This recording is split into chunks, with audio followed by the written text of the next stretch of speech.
ఒకరోజు నక్క సింహం దగ్గరకు వచ్చింది. సింహం బావ నీకు ఈ విషయం తెలుసా? ఏమిటి? నిన్న ఎలక్షన్స్ జరిగినాయి. ఏం ఎలక్షన్స్? అడవికి రాజు ఎవరో ఎలక్షన్స్ జరిగినాయి. మరి ఎవరు గెలిచారు?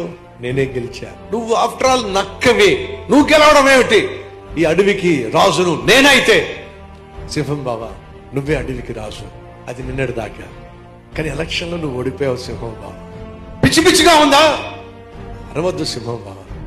కావాలంటే ఒక్కసారి నీ కళ్ళతో నువ్వు చూడు. ఏం చూడాలి? నేను అడవిలో నడుచుకుంటూ వెళ్తాను, నా పక్కనే వచ్చి చూడు. కావాలంటే నన్ను చూసి ఏ విధంగా అడవిలో ఉన్న జంతువులన్నీ కూడా పారిపోతాయో నువ్వు చూస్తే అర్థం అవుతుంది. అడవికి రాజు నేనేనని, నన్ను చూసే పారిపోతున్నాయని. నాతో పాటు రా, నాతో పాటు నడువు, నువ్వు కళ్ళారా చూడు అని అంటే వస్తున్నా పద. నక్క ముందు వెళ్తుంది, నక్క పక్కనే సింహం వెళ్తుంది. అంతేనండి, కనిపించి